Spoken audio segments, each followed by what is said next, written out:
안녕하세요. 대기업의 이진욱입니다. 자, 남선 알루미늄의 주가가 오랜만에 상승을 나타냈습니다. 다들 아시다시피 이 덤핑 관세에 대한 내용이 다시 한번 나왔기 때문인데요.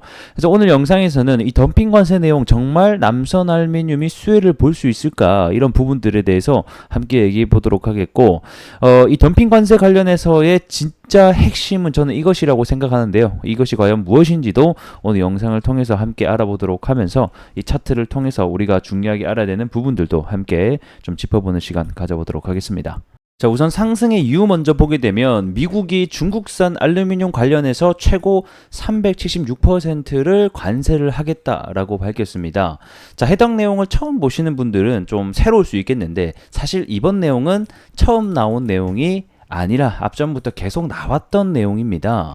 미 바이든이 4월 달에 이 중국산 철강과 알루미늄에 대해서 관세를 크게 부과하겠다라는 소식이 한 차례 들려왔었습니다. 이 중국 같은 경우에는 이 값싼 노동력과 이 제조업으로 이 막강하게 만들어내서 다른 나라로 밀어내기, 수출을 막 진행하고 있습니다. 이 때문에 우리나라 역시 이 철강과 알루미늄에 대한 피해를 받고 있는 상황이고, 이 바이든 같은 경우에는 자국 산업을 결국 보호하기 위해서 이 중국산뿐만 아니라 이 다른 수입산에 대해서 모든 관세를 부과하겠다라고 결국에는 발표를 하게 됐었고, 이때 또 4월 달에 이 관련주들, 알루미늄 관련주들, 철강 관련주들이 큰 상승을 보여줬었다. 그래서 이번 해당 관련된 이슈에 대한 최종 판결이 방금 보셨던 이 관세에 대한 내용이 나왔다라고 보시면 될 것 같은데요.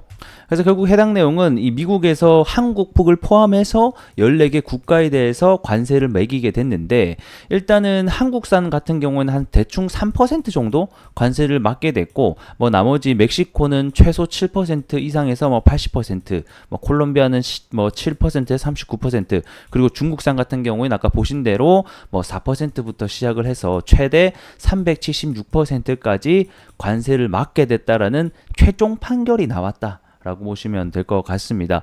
근데 여기서 여러분들이 아셔야 될 게 뭐냐면, 그러면 진짜 이 중국산에 대한 관세 비중이 올라갔으니까 우리나라가 수혜인가? 이런 부분을 놓고 본다라고 하면 그렇지 않다라는 겁니다. 이게 왜냐하면 우리나라 같은 경우에는 쿼터제라는 것을 실시하고 있습니다. 그 말인즉슨 수출하는 물량이 정해져 있다라는 겁니다. 그래서 이 중국산의 비중이 낮아진다 한들 우리나라의 비중이 올라가지는 않는다라는 뜻이에요. 그래서 일정 물량이 딱 정해져 있어요. 수출할 수 있는 게. 그렇다 보니까 뭐 다른 나라께 설사 관세를 많이 받는다라고 해서 우리나라께 직접적으로 수혜되지 않는다. 그냥 지금은 그냥 기대감, 뭐 우리나라께 조금 더 경쟁력이 생길 수 있다, 이런 기대감 때문에 주가가 올라갔다. 하지만 실제로 까놓고 보면 쿼터제라는 제도 때문에 우리나라가 실제로 이게 막 수출량이 늘어나가지고 막 매출이 막 늘어나고 그런 구조는 사실상 좀 어렵다라고 보시면 좋을 것 같습니다.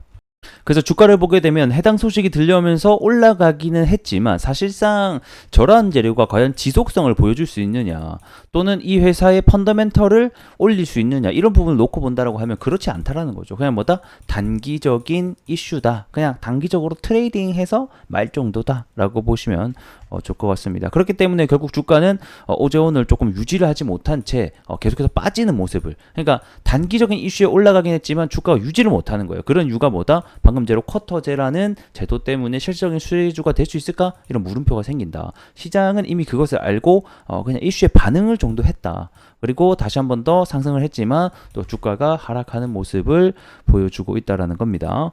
그래서 앞전 4월 달에 발표했을 때도 여기에 주가가 뭐 때문에 올랐다? 해당 관세 소식이 들려오면서 주가가 올라갔지만 사실 좀 비슷한 흐름으로 흘러갔다라고 보시면 좋을 것 같습니다.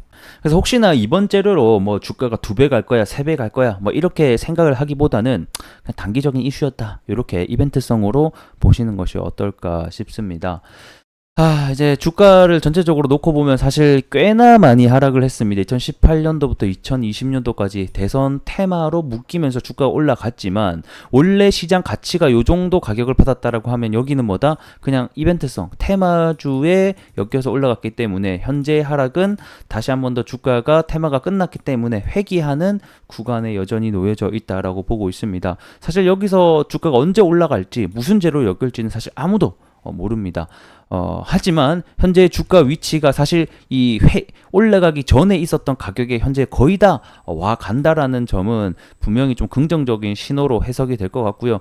이제 여기서 더 하락을 하기보다는 보통 주가라는 게 이렇게 하락을 하다가 횡보를 해주고 다시 올라가거든요. 그렇기 때문에 아직까지는 1번 구간에 놓여져 있습니다. 1번, 2번, 3번 놓고 봤을 때는 다시 한번 더 2번 구간에 진입한다라고 했으면 2번 구간에 다시 진입하는 시점이 또 한번 우리가 올라갈 수 있는 시점이 될 것 같다. 그래서 지금 하락이 지속되고 있기 때문에 좀 횡보해주는 시점, 하락을 멈추는 시점을 좀 기다려 봐야 된다라고 설명을 드리고 싶습니다.